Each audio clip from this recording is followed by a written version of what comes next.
most obvious question. What was it that, apart from the potential of the club, what was it that made you wake up one morning and think, yeah, I want to invest my money and become the new owner of Port Vale? I think the answer to that is that you'll all be aware I've looked at football clubs for a while now. I actually think at their core they're an undervalued asset.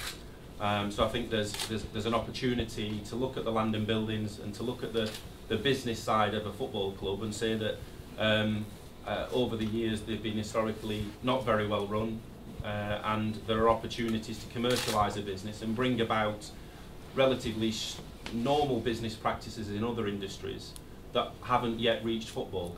And I think we can bring those practices to Port Vale, and what I'm looking at is a business and a football club that's in a division it shouldn't be in. It is a sleeping giant almost, to coin a phrase, and we should be looking to make that on-field activities that Mickey's already done to the start of the season. Obviously that had a big impact on, it makes it a much easier decision when you're looking at a club that's successful on the field, to try and then say, well, okay, what can we bring to the table? And we think we bring a lot to the table. When can you actually start working with the club now? Because obviously we've got to wait for the deal to go through and it to be rubber stamped by the Football League, but when can you start bringing the Paul Wild's ideas to Vale Park now and start working with Mickey and the team? Well, we as I said, we got involved in the club about 2 weeks ago and completed all of our due diligence during that period of time. We're now looking to start to take the club forward. I've agreed with Bob as part of the heads of terms that we can start to come into the football club effectively from Monday actually. So we'll be in and around the football club with all of our people from different sectors and different businesses that we manage, to look to see how we can start to bring improvements to the football club. So we'll be around. We have been around since Monday actually, but certainly we could say we've been around from today. Paul Graham McGarry from BBC Radio Stoke has got a love for horse racing as well. So if you've got one of the 3:30 that you can help us out with, please share the information with us. But welcome to Burslem first of all, and you obviously want to be involved in the football side. Have you got a football team? Mickey's got a managerial team. Will you have football people coming with you? Will you have a board of directors that's going to work here? One thing that I've done, and I probably have got this from my career, is I surround myself with talented people. And I don't profess to know the answers to every question, but what I will say is the team that I'll put together will know the answers to most of the questions, and certainly know what to do in a certain situation. So we'll be looking to add to the team here. Obviously I've got my own team of people that already exist, but they're not football people in terms of they haven't been around football clubs. I don't think that's necessarily a bad idea. In fact, I actually think that could be a positive in some areas. But we will be looking to bring new people into the business where we feel that there are holes that we can fill, given the fact that we have a plan to try and make the club successful on and off the field. We won't be making any changes, obviously, on the footballing side of things. That'll be left to Mickey to deal with.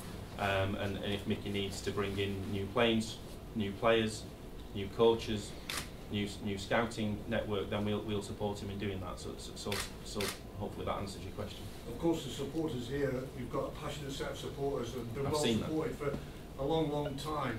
What's your message to them? You've obviously met a few of the supporters groups. What's your message to the whole majority of the Port Vale Football Club? I think one thing that I want to say is that I'm very, very conscious that you've been here before and you've sat in a press conference before, I think, with another preferred bidder. But my ideal solution to this, which was never going to be possible, that we could have announced this as a completed transaction and we didn't have any of the scepticism around, is he really going to disappear with the funds or whatever that may be, is he actually going to complete? So what I can say is actions speak louder than words. As soon as we can complete, we will complete. As soon as we complete, we'll start the work on bringing the club to where it needs to be. That's not a short-term thing, it's a long-term project, and I'm talking years, not months. Where we are is in a position to be able to do that. We're not a business that needs to plug cash flow problems. We're a very well-funded group. We're a very successful group. We're extremely profitable in a difficult economic climate, so we can afford to look at businesses in the long term rather than in the short term. So we can say, well, let's say we need to implement a new system of some form, be that online ticketing, be that a change to the matchday experience. But historically, the club hasn't been able to do that because it's needed to save its resources to pay the monthly payroll. We're not in that place. What we are is a business that looks for returns on the investments that we make. So everything that we do on and off the field, we'll be looking to look at what that return is. That return doesn't have to be months, because we've got a payroll to meet come the end of that particular month. It can be years. But as long as we understand that there's a joined up process and we're going the right way, then that's what we'll be looking to do. So what I'd like to say to the fans is, hopefully what we've got now is stability, and what we'll look to bring in is stability. What we won't be doing is making huge sweeping changes in the short term. What we will be doing is putting together a long-term plan. What we'll be doing at the same time is telling people what that plan is. I said in the press already that the football club can't survive without its supporters. And I do recognise that the gates that we're seeing at the moment are down, probably because of the way things have been handled historically in the past by the previous regimes that have been involved in the club. What I would say is, give me time, I'll prove myself, and then I'll see you at a game at some point in the future. Some people will come back quicker than others. I'm absolutely comfortable with that. But what I say I'll do, and what I don't say I won't do. Hopefully it's a period of transparency, and hopefully when we're looking back in 1, 2, 3 years' time, people are saying to me, well, he does say what he's done, and then I'll know I've done a good job. People won't always agree with the things that we're doing, for sure, but they'll always be in the best interest of the football club. Paul, George Andrews, Signal Radio. Are you going to be a hands-on chairman, or working day chairman? Very much. I'll be here certainly in the short term, almost every day.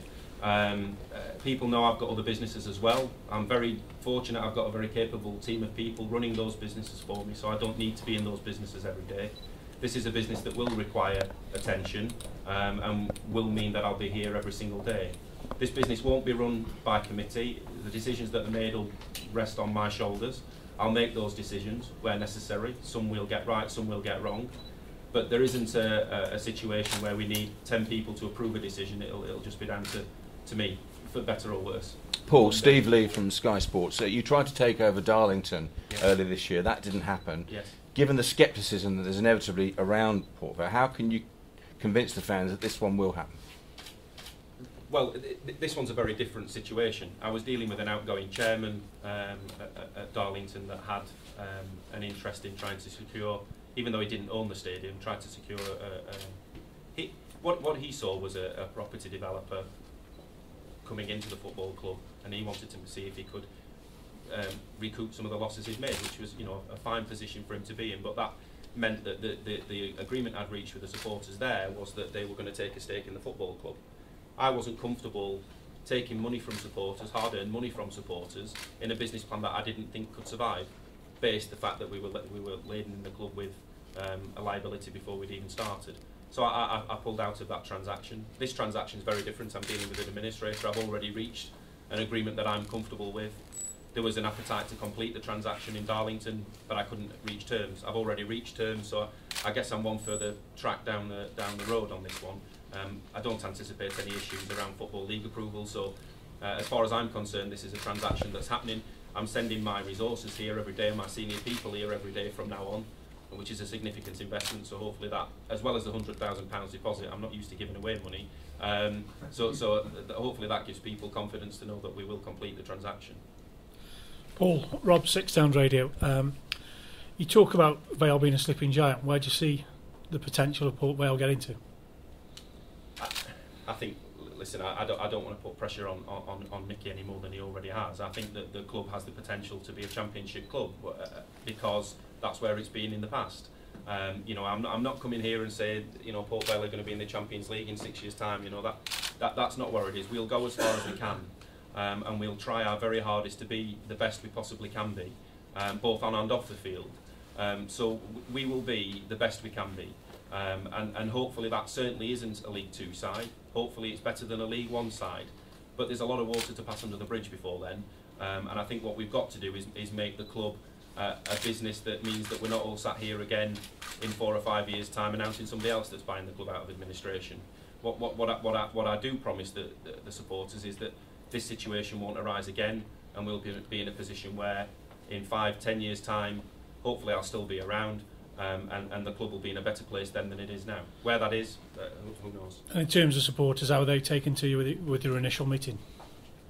I think I only met them half an hour ago, so it's probably early to say. You probably ask them that question. It's probably the easiest place to start. Okay, thank you. Paul, what will your priorities be over the sort of coming weeks and months?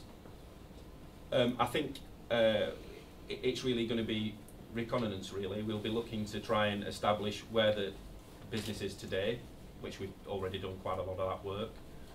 And then looking at the resources that we have and saying, right, okay, how do we best take the club forward?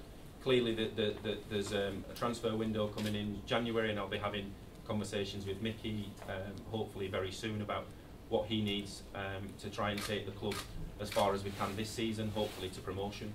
And if we can do that, then fantastic. And then clearly we'll also be looking at the match day experience, if you like, to try and start to look to put plans together for next season, looking at what developments we can make within the stadium. And I'll be speaking to supporters to see what they want, because I think that's important. You know, I look at a business here that's got customers that are disillusioned somewhat, and I think that's something that we can put right relatively quickly.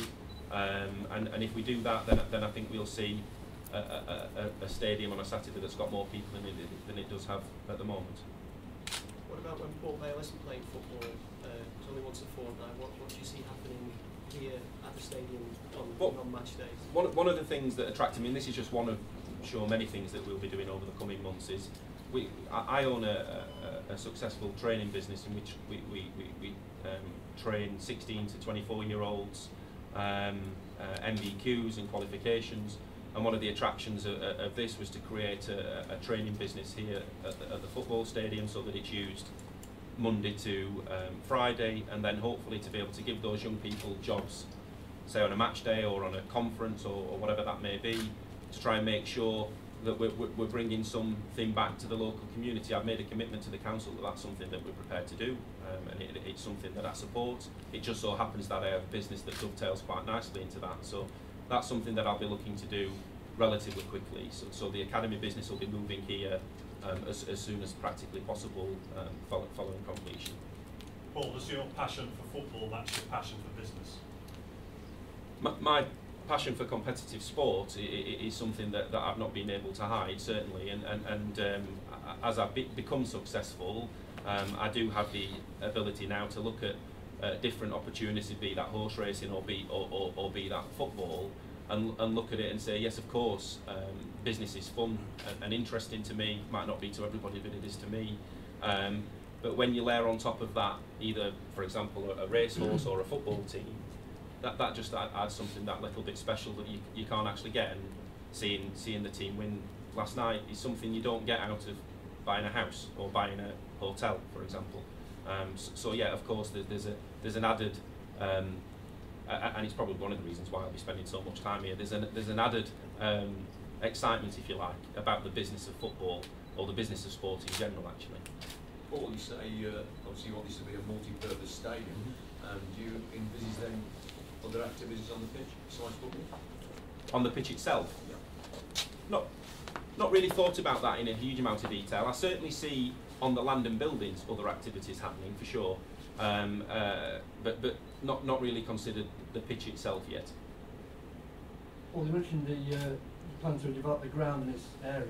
Can you give any details on that at all? Well, we had our architects here last week looking at how we would best use the facilities we've got, how we best develop the facilities we currently have. That's the facilities that exist today, and to try and understand how that would make a better match day experience. So they were here last week looking at that. I've not seen the report back from them yet, but that's something I'm looking forward to receiving. And then the wider development of the land and buildings, of course, it's something that we would like to look at over the coming months and years. For me, what this needs to become is a leisure hub, so that the stadium is part of a much wider development based around leisure, and making people come to the surrounding areas of the ground on a daily basis, which will mean, hopefully, that they'll want to come on a Saturday afternoon to watch the football team. Paul, one of the concerns that supporters will have at the moment is the relatively, for the division, small squad, 20 players, not allowed to bring any more in, Yeah. got a few injuries and suspensions at the moment. will you be working quickly to tie players down to longer-term contracts and perhaps reinforcing the squad that we've got? I think it's fair for me to say that, and I'll say it now, that all of the football-related matters will be down to Mickey Adams and his coaching staff. If Mickey come to me and wanted to do something, then we'd sit down and talk about it, and hopefully there'll be favourable outcomes for him, because, as I said, the club has done fantastically well on the field with relatively limited resources in terms of number of people. So that may well be something Mickey will want to alter. It's certainly something I'm sure you'll probably ask him when I finish speaking, but it's certainly something we'd support him with. Can you quantify the amount of support you can offer to Mickey at the moment? Again, I think that's a question for Mickey, and I think what I've said to Mickey already when I met him last night is, as long as we can understand what that is, and we're not just talking here about players, we may well be talking here about scouting staff or staff that Mickey feels he doesn't have at the moment that he would like to have, then of course we'll sit down and understand how that works, and if that makes sense, then we'll invest in that. Football clubs tend to lose money rather than make money. Why do you think you can book the trend here? It's a good question, and one that again I guess only time will prove. I think historically football clubs haven't embraced changes in the business world that may well help them. I think that there's been issues around people treating football clubs as toys, which has meant that they've lost money. I think the days up to 2007 when people were treating them as toys have probably gone now. I think what we're looking at is trying to make a football club sustainable, which in the long term is what everybody needs it to be. And do I think this club has got untapped potential? Yes. Have I looked at other propositions, for example, a hotel that I've gone on to develop and rebrand as something different? Is that the same level of untapped potential? Yes, from a business point of view. So do I think we can come here and bring about change? Absolutely. Will that change yield off the field revenues? Yes, it will. And do I think that we can make that profitable? I do. Now, whether or not I've not come into this as a venture where I'm saying, well, this is something I'm going to have a play with for a couple of years. This is a serious business decision that I've made, and therefore it will be run as a business. And does it need to make profit from day one? No. But do we need to see long-term potential in the project? Absolutely. And is that there? Without any question, it is. What do you intend to do to try and attract the younger element of the supporters back to the football club? Well, hopefully, again, the academy is going to play an important role there, because we'll be involved in schools relatively early on. Again, I had a conversation about how we develop the academy side of the football academy. That's something that I'm very interested in working towards. And what we've really got to do is make the club a fun place to want to come to. And that's about what we do off the field in terms of how we commercialise that side of things. But ultimately, the reason why people come to watch football is because the team are winning, and that's Mickey's department, not mine. And certainly he's been doing a good job of that for sure. So hopefully that will make people come to want to watch Port Vale. A successful club both on and off the field will mean that sponsors will want to come and watch Port Vale. All of those things are squaring off a circle that's actually quite an exciting one to be looking at. Have we got any questions for Mickey? I'm relieved about it, Mickey. So you're sitting next to a man who we spoke about last night, but at least now the false dawns have gone. George, the only thing I'm really relieved about, Paul being a Sheffield Wednesday fan, is that our 5th new kit of this season is not going to be blue and white stripes. It does give you confidence, Mickey, to say, I mean, obviously, as someone alluded to just earlier about the fact we've got the injuries again from last night, suspensions and that, and obviously we've had some dialogue with Paul that maybe there is some light at the end of the tunnel for you now. Yeah, absolutely. I think that as you've heard there, Paul, sounds very impressive to me, and all the things that we talked about last night, and it was only a very, very brief conversation, but certainly I'm excited about working with him, and certainly he understands that we've got a very, very small squad at the moment and it may need strengthening, and like he says, I'll have to sit down with him at a later date and discuss that and see what we can do. Okay, ladies. ladies and gents. Can I Thanks just very make much for one your thing, time. one more thing clear, just for the avoidance of doubt? Paul has spoken quite a bit about redevelopment. Let me just make absolutely clear, Stoke City Council, who, as you know, are the debenture holder here, have made it a condition of any sale that we apply a restrictive covenant to ensure that the primary activity on this site will continue to be football in the long term. Paul didn't even flinch at that because that's also his primary motive for this site. So I wouldn't like there to be any misunderstanding that we're talking about a property developer rather than a football club. And whilst I'm talking about Stoke City Council, I would like to make the point that without their support, we wouldn't be here today. This club would have closed down. The council have been magnificent in supporting the initial funding of the administration. They know they're going to take a bad debt on their capital, but they will get all their funding costs back and a proportion of their capital. And they are also very keen to work with Paul and his new company going forward to make sure that this venue works for the city as well as working for Paul. And I think there's a mutual interest there in working together going forward. Bob, excuse me, Bob, can you just clarify to everybody about the players' contract as well? Oh yes, the players' contracts. Mickey agreed to sign various players prior to the start of the season, many of them on 2-year contracts. Because we didn't know for certain at the start of the football season that we would find a buyer, I gave a commitment to the Football League that the administrators would trade Port Vale throughout this season. And so we asked the players to sign amended contracts just to run for this one football season. When we conclude the deal with Paul, the original contracts that Mickey had agreed to will revert, and there will be a TUPE transfer. In other words, the Employment Rights Act will kick in based on the original contract lengths. So the original contracts that Mickey had negotiated will be reinstated, and Paul's new company will take those over. Okay, thanks ladies and gents. If the cameras and the photographers would like to go pitch side with my colleague Chris, we will have